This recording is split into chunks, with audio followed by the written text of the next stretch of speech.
এবারের পুজোর অনুষ্ঠানে অংশগ্রহণ করল সকলের প্রিয় ইউভান। সাদা ধুতি পায়জামা পরে আর লাল শাড়ি পরা পার্টনারের সঙ্গে প্রথমবারের মতো স্টেজে নাচে মেতে উঠল সবার প্রিয় ইউভান।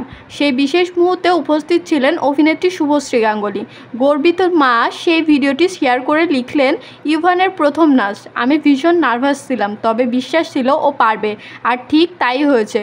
ভিডিওটি সোশ্যাল মিডিয়ায় আপলোড হতে ঝড়ের গতিতে ভাইরাল। কেউ লিখেছে, ইভানের নাচটা সত্যি অসাধারণ লেগেছে। আবার কেউ বা লিখেছে, দিদি তোমার ছেলে তোমার মতোই ট্যালেন্টেড। তো বন্ধুরা, আপনাদের কাছে ইভানের নাচটি কেমন লাগলো কমেন্টে জানাতে ভুলবেন না। আর এরকম আরও সব আপডেট পেতে চ্যানেলটি এখনই সাবস্ক্রাইব করে পাশে থাকবেন।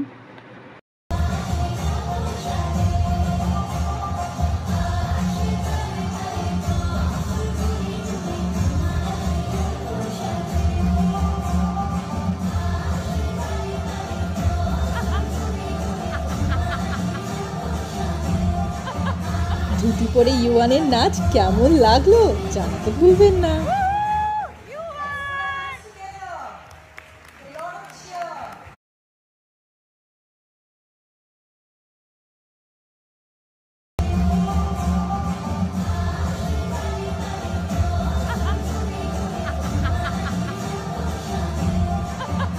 ধুতি পরে ইউয়ানের নাচ কেমন লাগলো জানাতে ভুলবেন না।